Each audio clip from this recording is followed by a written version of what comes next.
Vamos lá, calma, tô escrevendo. Quando escreve. Tudo bem. É o seguinte, entre a parte torácica do animal e a parte abdominal, a gente vai ter uma musculatura que divide, né, que faz a divisão das estruturas abdominais e das estruturas que estão ali dentro do tórax. Essa musculatura é denominada de diafragma. Só que no diafragma, nessa própria musculatura, a gente tem que ter alguns orifícios, porque algumas estruturas do tórax precisam passar ali do lado do estômago, do abdômen. Essas estruturas são o hiato aórtico, onde vai passar a aorta, o hiato esofágico, que é o que a gente vai tratar aqui na hérnia de hiato, e o forame da veia cava caudal, tá? Esses são 3 orifícios importantes que estão ali constituindo o diafragma, tá bom? Para atravessar essas estruturas. A etiologia ela é multifatorial. O que significa ser multifatorial? Quer dizer que são vários fatores que levam à predisposição do aparecimento das hérnias hiatais. Tudo bem? Entre eles, a gente tem aumento da pressão intraabdominal, tá? Se por algum motivo, vamos lá, o animal sofreu algum trauma ou por esmagamento, que é muito comum em cães pequenininhos, a gente vai lá, fecha a porta, esmaga o abdômen do animal, ele pode ter a formação da hérnia de hiato, né? Por causa da pressão exercida no abdômen, empurrar uma porção do estômago ali através do anel hiatal. A gente tem os fatores genéticos, que esse é muito interessante, lembrei bastante do professor Anderson. O fator genético inclui a predisposição racial, tá, ao aparecimento de hérnias hiatais. Dentre eles está o cachorro preferido do Dr. Anderson, nosso professor querido, o bulldog inglês. É o mais comum, é o que vai apresentar também, vocês vão ver mais pra frente, que existem 2 formas, né, da apresentação da hérnia hiatal. Ela pode ser congênita, algum fator genético, predisposição racial, deficiência no metabolismo de colágeno também, porque causa flacidez ali no anel hiatal, ou pode ser traumática. A traumática ela não tem especificidade de raça, tá bom? Pode acometer qualquer cão, qualquer idade. Alguns indivíduos podem ser assintomáticos, outros vão ser sintomáticos automaticamente. Depois do trauma já começa a surgir os primeiros sintomas, tá bom? Bom, aqui a gente tem 2 imagens anatômicas, né? O estômago normal e o estômago herniado. Aqui a gente consegue ver parte do diafragma. Aqui a gente tem, entre essas porções, o frênulo diafragmático, o que é o frênulo?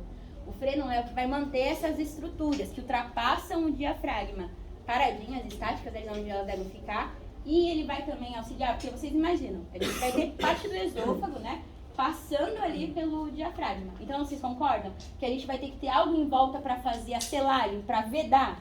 Porque a gente tem que manter a pressão negativa dentro do tórax. Já começa por aí.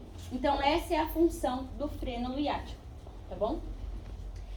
Na segunda imagem, a gente já vê uma hérnia de hiato, propriamente dita, né? Essa aí que vocês estão vendo é grau 1. As hérnias de hiato, elas são classificadas em 4 graus. 1, 2 e 3, a gente vai ter porção apical do estômago. Geralmente vai envolver fundo gástrico e cárdia, tá? 1, 2 e 3. Na 4ª classificação, para hérnia de hiato, a gente já vai ter outras estruturas envolvidas. Não só a porção apical do estômago, mas a gente também vai ter aumento passando ali no anel herniário. A gente pode ter também alças intestinais passando ali. Ela é a forma mais grave, tá bom? E ela não foi descrita aqui no slide porque ela está muito ligada à hérnia diafragmática por trauma, que é aquela que a gente tem a ruptura, que também já foi falado aqui. A gente tem que ter um trauma, lacerar uma porção ali do diafragma para a gente ter o extravasamento dessas estruturas ali para a cavidade torácica. Sobre a fisiopatologia, tem a forma primária, que é sobre predisposição, sobre raça, idade, entre outras, e a forma secundária, que é traumática. Um atropelamento, ou quando um cão tenta passar num lugar que não é do tamanho dele, geralmente gera um trauma, que é sobre a fisiopatologia. Como eu falei anteriormente, a doutora Bárbara pode complementar, a forma primária que a gente tem da exposição da doença é a forma congênita. Toda vez que classificar a hérnia tal como forma primária, a gente está falando da parte congênita. Aquilo que o animal já traz com ele, assim, desde o nascimento, ou herda dos pais.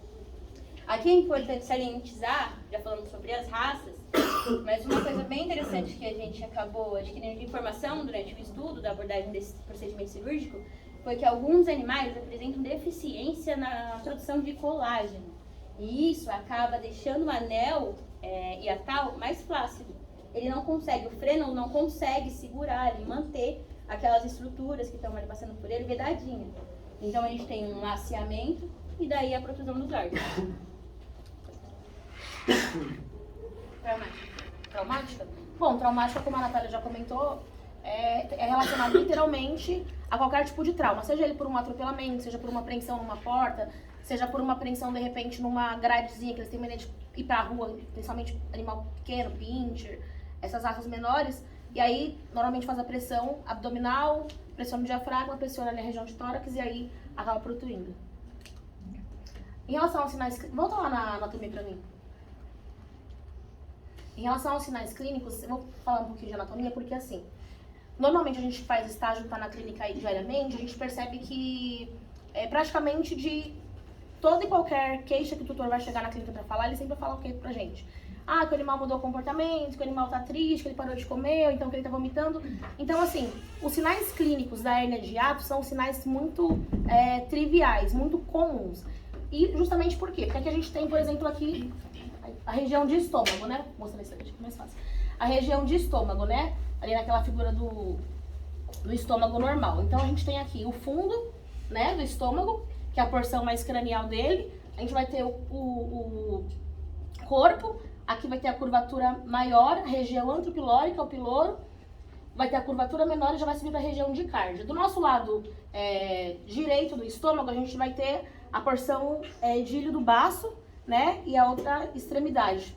E do lado esquerdo do estômago, o animal tendo o ventre dorsal pra gente na mesa, a gente vai ter a porção do lóbulo quadrado, lateral esquerdo, medial esquerdo e o processo papilar do lóbulo caudado também, que tem que tomar bastante cuidado pra gente fazer essa cirurgia e não acabar atingindo ali outras estruturas que são muito importantes para o nosso paciente. Pode passar para sinais clínicos. Em relação aos sinais clínicos, aqui a gente colocou como êmese, mas a êmese também, normalmente ela chega na clínica quando é uma queixa de hérnia de hiato, que o tutor não sabe, normalmente o veterinário também não consegue diagnosticar isso somente por esses sinais clínicos, mas tem a hematêmese também, que é, por exemplo, o sangue no vômito. O animal também tem a dificuldade, né, de mastigação. Essa é uma perguntinha muito crucial. A gente conversou com alguns veterinários amigos nossos perguntando se eu tinha visto algum caso, como é que foi o diagnóstico diferencial, quais foram as perguntas que eles fizeram, e a maioria deles nos responderam o seguinte: ó, a gente conseguiu diagnosticar mesmo pela imagem, porque pela anamnese em si, a reclamação é apatia, anorexia, intolerância a exercício, êmese. Então são sinais clínicos que a gente encontra em outras patologias também, e fica difícil de você ouvir alguém falar assim: ah, meu animal tá com êmese, é hérnia de hiato. Entendeu? Então, por exemplo, o sangue no vômito, o animal também fica anêmico, porque ele começa a não comer, porque ele vai sentir dor, ou dificuldade de deglutir, ou dificuldade de mastigar. Em relação à dificuldade de deglutir, por exemplo, a gente tem um risco aí de ter uma broncopneumonia, né, por aspiração. Então também tem que ficar muito atento, e se por acaso surgir esse tipo de dúvida, até chegar aos nossos exames complementares durante o período de diagnóstico na nossa clínica, a gente precisa falar para esse tutor: ó, vamos mudar para alimentação pastosa enquanto esses exames não ficam prontos, vamos evitar deixar comida lá à disposição para esse animal, porque também tem o fator do estresse. Tem cães, especialmente os cães de raças grandes e gigantes, eles são um pouco ansiosos, muito alegres, não comem muito rápido.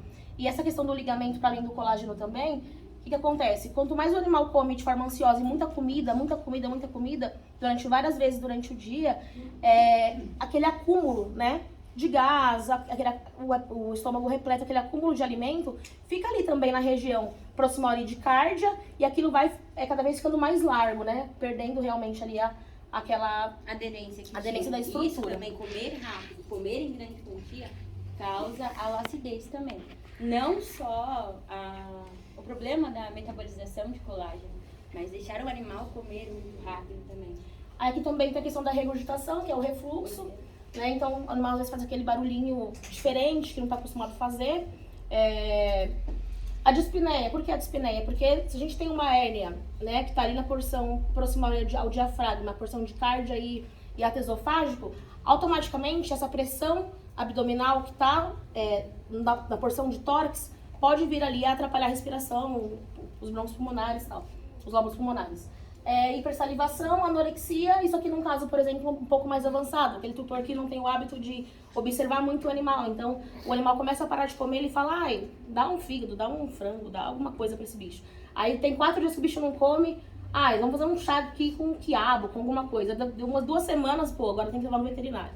Aí esse animal já tá com certeza anoréxico, já tá realmente desidratado, a gente vai estabilizar, vai corrigir isso antes de entrar em cirurgia, mas são pontos que são muito triviais para realizar diagnóstico, né? Então, na entrevista que a gente fez com alguns veterinários, com a entrevista que a gente fez com alguns veterinários, que são cirurgiões, eles relatam a mesma coisa. E parece que todos entraram num consenso aí dos sintomas que são clássicos para suspeitar, né, da hernia hiatal. Seria a dispneia juntamente com a regurgitação. A regurgitação é aquilo que a gente vai ver o animal não fazer tanto esforço abdominal, quando ele só solta mesmo o alimento para fora, e esse alimento, esse conteúdo, geralmente ele vai estar mais inteiro, mais inteiriço. E a dispneia. Sempre que todos os casos que a gente observou, que eles deram acesso pra gente, o animal apresentava esses dois em conjunto. E é uma das formas deles pedirem, por exemplo, de dar direcionamento a pedir os exames de imagens corretos. Só reforçando o ponto que a Bárbara falou, na literatura em específico, né, que nós entramos com um estudo em cima, eles relatam que a grande maioria dos casos, durante a auscultação, se identifica uma pneumonia por aspiração. Então é muito importante acrescentar os exames complementares para não achar que é apenas essa pneumonia que está causando ali esses sinais clínicos, tudo bem? Que são sinais muito clássicos. Então, se parar por ali, às vezes não é apenas isso. E sim, tem aí uma hérnia associada. É muito comum confundir, tá? O diagnóstico, por causa dos sintomas, que são muito iguais.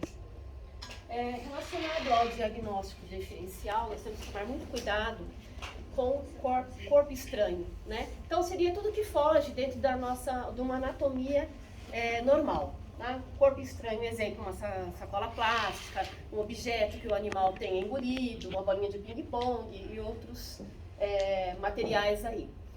Neoplasias seriam massas, né? Também seria um diagnóstico diferencial. A intussuscepção esofágica, que seria uma porção dentro de outra porção, que a nossa professora já explicou várias vezes em sala de aula. E o megaesôfago, né, que seria a distensão do megaesôfago, ou poder ser genético, ou porque o animal comeu muito rápido, houve a distensão, tá? Seria praticamente isso. Em relação aos exames complementares, a gente pode diagnosticar pela radiografia, o esofograma, a fluoroscopia e a esofagoscopia. Porém, os mais utilizados são a radiografia e a fluoroscopia. Pode voltar, por favor, um pouquinho. Tem que tomar muito cuidado com a radiografia e com a fluoroscopia, por conta que pode acarretar de acontecer de ser hérnia deslizante. O que é isso? Ela vai entrar na cavidade torácica e depois ela pode retrair. E isso não pode ficar claro nas imagens. Pode ser necessária diversas imagens, tanto radiográfica quanto de fluoroscopia, para determinar que é uma hérnia deslizante ou não. Não confundir também com hérnia diafragmática, nem peritoneopericárdicas ou traumáticas, porque fica muito fácil de você confundir isso na hora do exame ali, da radiografia ou do raio-x com contraste. Passa, por favor. Aqui é uma radiografia com contraste, mostrando a hérnia de hiato. Onde parte do estômago está onde parte do estômago está entrou para dentro do tórax. A presença de ar também nesse estômago herniado pode auxiliar no diagnóstico, por conta de ficar mais evidente ali aquela massa. Sim, quando é radiografia simples, né? Ao invés de estar bem delimitado como contrastado, ele apresentaria uma conformação com ar. Então ficaria pretinho, igual a gente já também aprendeu em diagnóstico por imagem. Então, vou falar sobre o tratamento. O tratamento, em sua forma congênita, nós podemos associar com medicamentos. Quais classes? Antibiótico, protetor gástrico, anti-inflamatório e analgésico. Aí é aquela velha história, né, gente? cada caso é um caso. Então, vai precisar analisar qual é o caso clínico do paciente, se ele é um cãozinho jovem, se ele é um animalzinho jovem, se ele apresenta sintomas ou não, porque sim, a hérnia de hiato pode ser assintomática, tudo bem? Então, é importante fazer essa avaliação. Porém, com todo caso, a correção, ela é cirúrgica. E aí, qual técnica que nós utilizamos aí para essa correção? São duas. Esofagopexia e a gastropexia. Uma seguida da outra. Então, vamos explicar rapidinho, né? Como é que funciona, então, essas técnicas. Primeiro, lembrando um pouco do que a Jaque explicou, do que é a hérnia de hiato, o que é o hiato, é importante entender que ele está afrouxado. Então, como tem a deficiência das células de colágeno, então esse hiato ele afrouxou. É como se fosse um orifício e ele foi lá e começou a ficar frouxinho. Ele já não segura mais aquela estrutura que está ali passando, beleza? E aí, como vamos iniciar então a nossa cirurgia? Fazendo uma incisão pré-retroumbilical, a ponto de estar visível parte do diafragma onde está o hiato esofágico e o estômago. Então, precisa estar evidente tanto a parte do hiato esofágico, né, que é ali no diafragma, quanto o estômago. Vamos passar uma sonda gástrica para melhor manipulação do esôfago, tudo bem? Então, vai fazer a sondagem do animal para que você consiga delimitar o que é o esôfago, bonitinho, separar ele. E vamos tomar um certo cuidado, e aí vem a importância da anatomia topográfica. Precisamos mover lateralmente o lobo esquerdo do fígado, tudo bem? Para que a gente consiga ter esse acesso, cuidadosamente. Por isso que é importante sabermos a anatomia topográfica. E aí, vamos fazer uma redução do hiato. Lembrando que ele está frouxo, então nós vamos começar a reduzir ele. Como? Fazendo uma sutura com simples separado e fio não absorvido. Então, após a redução do hiato, nós vamos fazer a esofagopexia, que é a ancoragem do esôfago na parede do diafragma, tudo bem? E então, nós vamos para a gastropexia. A gastropexia, gente, ela é uma abordagem até aqui consideravelmente entre aspas, porque a gente sabe que nenhum tipo de cirurgia é simples, mas, entre aspas, é simples.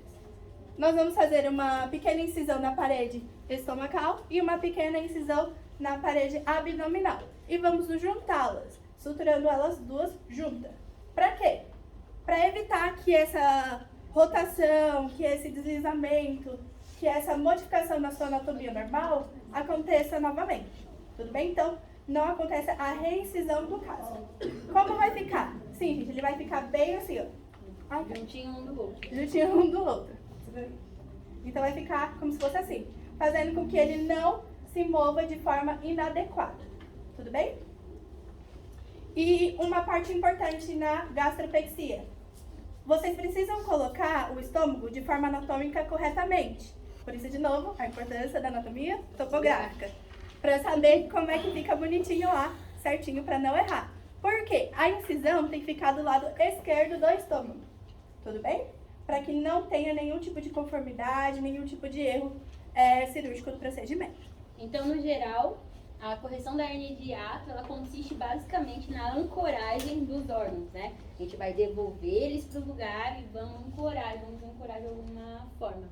Essa utilização, quando a gente utiliza a incisão da parede estomacal, com uma incisão ali da porção abdominal,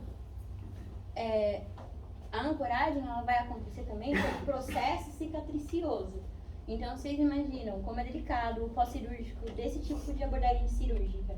Porque além do processo cicatricioso que vai ter que acontecer para que não ocorra novamente a herniação dessas estruturas, para dar uma segurança, a gente vai utilizar esse fio inabsorvível, tá? Mas basicamente a correção da hérnia de hiato é a ancoragem desses órgãos, tá bom? Para que eles não flutuem novamente. Aqui nós temos uma imagem cedida gentilmente pela doutora Marcela, de esofagopexia. Então, a primeira parte lá da cirurgia, né, que é a redução do hiato. Lembrando que, só um ponto, gente, que eu acabei esquecendo de comentar. Quando formos fazer a redução do hiato, né, por conta do afrouxamento, é importante deixar de 1 a 2 centímetros de diâmetro, tudo bem? E que dá mais ou menos a espessura do nosso dedo. Então dá pra usar como parâmetro. Aqui ela fez as suturas, né, com a redução, e aqui é o esôfago já passando, né, pelo diafragma. Então a gente tem a gastropexia, que ela fez a incisão aqui, ó. Passa pra frente que vai mostrar melhor. Aqui, ó. Essa aqui tá melhor. Tem a incisão na mucosa do estômago, na parede do estômago, perdão, e na parede abdominal. Então ela junta, né, com a sutura, as incisões com a sutura, para que fique juntinho e não ocorra de novo o deslizamento e a herniação. Vai comentar uma coisa? Agora a gente vai... É o vídeo agora, né?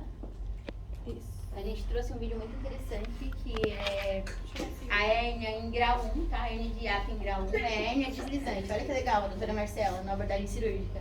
A gente consegue ver o esôfago protuindo lá, pelo anel hiatal, ele indo e voltando, né? Ela reposicionando, volta um pouquinho de novo.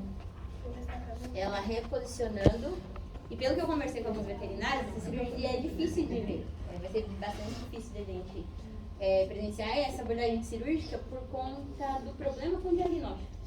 E também porque como ela é deslizante, ela vai e volta, pode ser que na hora que eles façam a radiografia, ela tenha voltado pro lugar certinho. Então esse é o problema, né? Por isso que essa imagem aí é uma raridade, considerada rara, porque algum diagnóstico é complicado mesmo.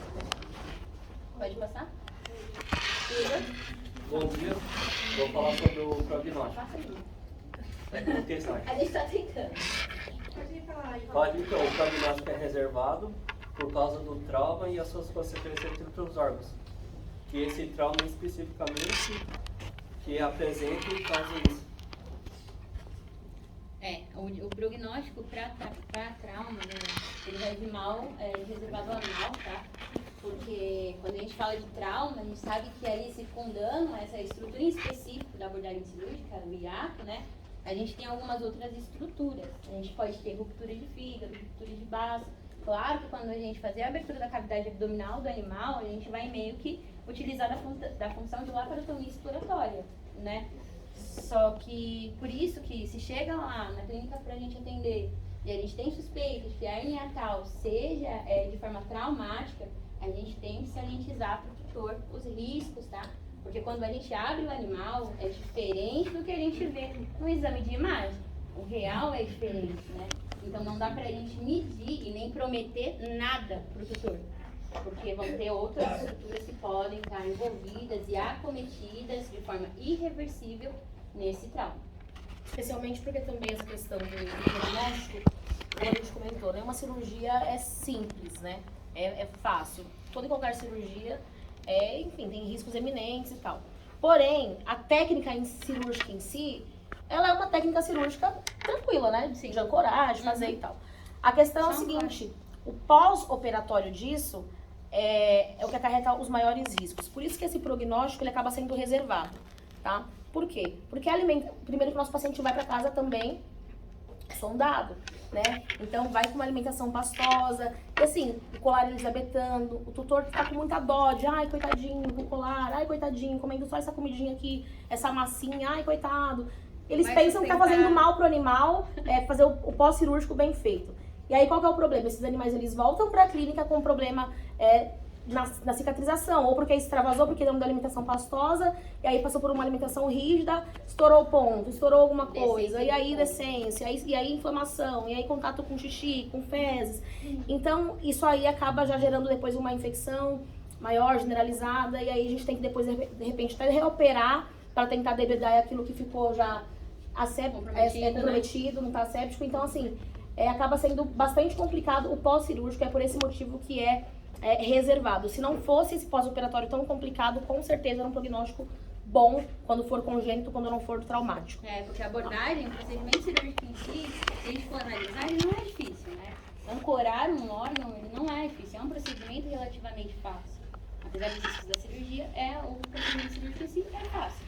O problema está no pós. A gente até identificou algumas estatísticas, né, de que 95% do insucesso dessa cirurgia, ela ocorre no pós-cirúrgico. Tá? E por que vocês acham que seria no pós-cirúrgico? Vocês fazem ideia? Você não tá bem. Não, também, Por causa mas... dos cuidados com o tutor. Por causa dos Isso. cuidados do tutor. A Alba tá certinha, por causa dos cuidados com o tutor. Já que a gente tá falando aqui que quem predispõe a formação da hernia tal? Não é Bulldog e Shar-Pei? Quem tá na clínica aqui sabe. Shar-Pei, como que é o comportamento do Shar-Pei? É maluco, agressivão, é cachorro de Tasmania.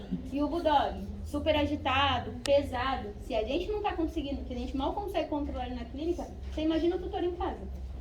Então 95% do insucesso tá lá na casa do tutor, mas no final vai ser meio que você vai ter que corrigir, então... Mesmo assim, no pós-operatório é antibiótico, anti-inflamatório, enfim. Aquelas pomadinhas cicatriciais para região de pele. E, claro, muita observação, além de analgesia e protetor gástrico. Lu? Esse foi o nosso trabalho, essas são algumas das referências que a gente usou. Vamos abrir agora para algumas perguntas.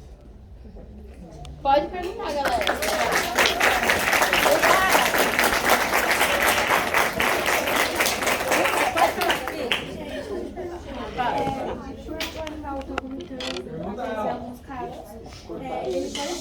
Acender a luz? Por ele estar vomitando, sim, ele pode desenvolver gastrite, úlcera, esofágica. Seria muito comum nesse caso aqui, tá? O desenvolvimento de algumas doenças, enfermidades secundárias por conta Normalmente já tem, da né? Refluxo e herniação, gastrite aqui. que é o refluxo e gastrite, mas pode se agravar de acordo com o tempo. Se ele for assintomático, se ele não apresenta sintoma nenhum e esse animal ele faz o refluxo, faz o vômito ali constantemente, a gente vai ter passagem de suco gástrico e causa lesão ali no esôfago principalmente. Por isso que uma das formas de tratamento também entra a questão do protetor gástrico, tá? Porque já tem essa predisposição de ter alguns problemas ali no estômago. Alguma pergunta mais? Essa alimentação que você falou que vai ter vômito, a parte do estômago ficou na parte dentro do tórax. Só uma porção, só a porção apical. Geralmente a gente vai ter só carne e fundo do estômago. Então, mas a bem pouco. alimentação que ele for, vai ficar uma parte dentro do tórax. Então, uma e a parte outra- fica retida. E esse vômito é a alimentação inteira. Chega a ele ser vai vômito, é ficar uma nada agitação, digerido. não tem Não, num caso mais extremo, como você está falando, num caso mais extremo, onde a gente tem a classificação de grau 3, por exemplo, a gente vai ter a hernia, o vômito, que aí vai vir acompanhado de suco gástrico mais ácido, pH alterado, que a gente sabe que está ali dentro do estômago. Agora, quando ela é a deslizante, quando a gente está se referindo a grau 1, é mais comum que a gente veja o alimento inteiro. Então, a gente não tem tanto dano em grau 1, é mais em grau 2 e 3. Pessoal, Diga. parabéns pelo trabalho. Vou fazer umas considerações que aí acho que cabe até a tua pergunta aí. A questão que eles explicaram bem foi assim. O que é regurgitação? Diferenciar regurgitação de vômito. Certo? Isso que o pai estava comentando. A regurgitação está onde? O conteúdo que está aonde? Esôfago. Então ele não sofreu ainda o processo de digestão. Então o conteúdo, como eles explicaram, é o quê? Conteúdo inteiro. Não sofreu ainda digestão para... Chegou no estômago para ter o vômito, que já está processado. Outra coisa é em questão do grau da hérnia, certo? Então o que acontece? Quando você tem hérnias em um grau mais avançado, a abertura que você tem na metacardia é maior. E aí você tem a passagem do estômago ali. Então, como ela falou, a deslizante é um grau menorzinho, então ela só passa, ainda não tem uma abertura maior. E aí ela passa com mais facilidade, entendeu? É por isso que a regurgitação, é só a regurgitação, que ainda está ali na região da transição do hiato. Tá? Você ia perguntar alguma coisa? Pode falar. Em um mundo ideal, assim, né? Mais ou menos, né? A gente sabe que, né, tudo depende. Mas vai depender do grau também, o tempo que ele precisa ficar internado, né, no pós-operatório até a liberação para casa. Não. Qual o tempo, assim, mais ou menos? Não é relativo. A internação no pós-cirúrgico tem indicação de 48 a 72 horas, de 3 a 7 dias. Só mesmo para acompanhar o animal, já que a gente está falando de uma correção cirúrgica, onde a gente vai fazer a ancoragem de um órgão luminal, que é o estômago, que ele vai continuar em uso, né? Não dá pra gente falar assim, peraí, deixa eu não usar o estômago aqui por 3 dias pra ver se dá uma... Não tem como. Então, o ideal mesmo é até 72 horas, é o que a literatura indica. E também, qual a sua recomendação? Se fosse você, só faria esse ou você pediria mais? Eu? Sim. Se fosse um paciente seu, que você Se fosse um tivesse a paciente... oportunidade de deixá-lo internado. Então, se fosse... A literatura 72 horas. Então, se fosse o meu mundo ideal, a gente está falando de uma mucosa, né? Onde a cicatrização, a gente imagina que vai demorar um pouco mais, eu deixaria por 15 dias, se tivesse na minha responsabilidade, porque eu teria medo de complicações no pós-cirúrgico por conta da deiscência, principalmente se fosse um cachorro encapetado. E por conta também, acrescentaria aí, a redução de alimentos, certo? Toda essa parte alimentar que você manejo. bastante. É, o manejo, né? Porque igual a Jaque tinha comentado, 95% dos casos, o grande problema é o pós-operatório, e não ali a parte da operação em si. E tem a questão da reprodução alimentar. Né? A ansiedade do tutor e para dar uma ração pastoso, líquido. E vamos combinar, gente, é trabalhoso. Então, muitas vezes o tutor não quer ter esse trabalho de ficar lá moendo ração.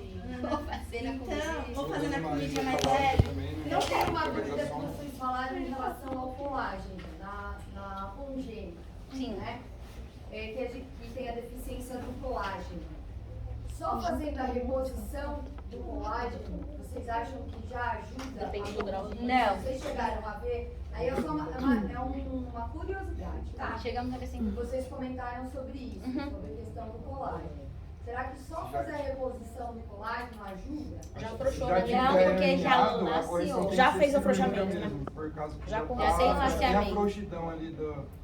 Então a gente não consegue recuperar nem com colágeno tipo 2, assim, por exemplo, igual a gente usa para articulação. Recuperar de você fala de voltar o... De não herniar mais, no caso? De não precisar do tratamento cirúrgico. Do freno hiático.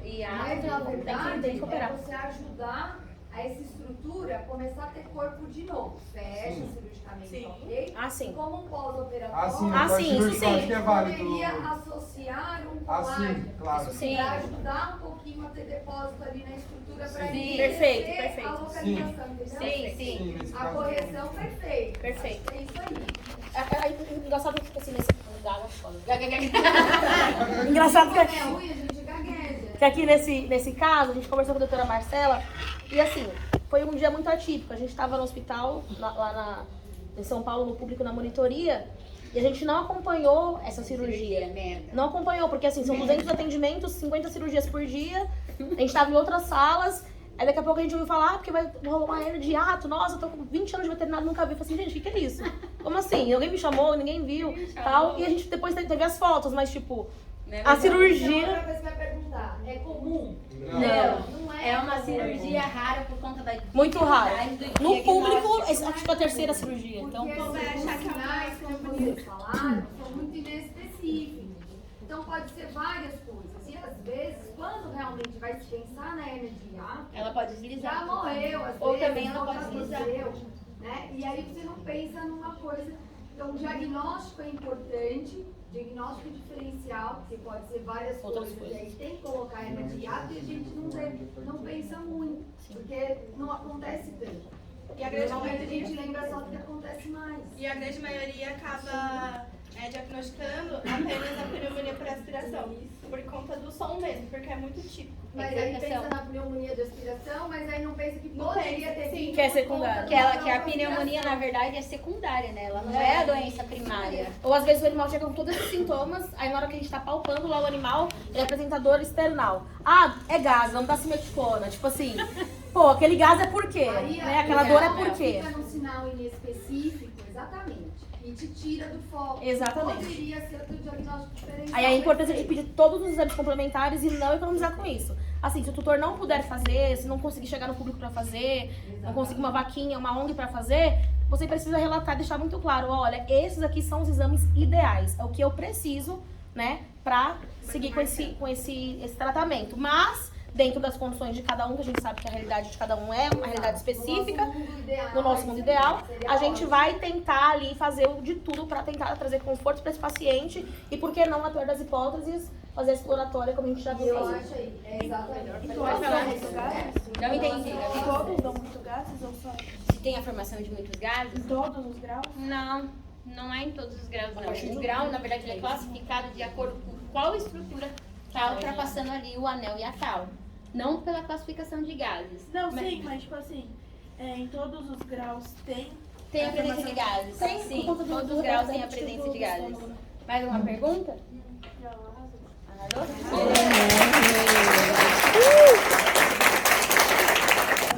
Deixa eu ir no meio aí. Deixa eu ir no meio. Não precisa mais não. Ai, perdão. Ai, tá, não vou puxar não. Para, Thales. Legal que eu tô filmando. É a filmagem e a foto. Muito bom, muito bom.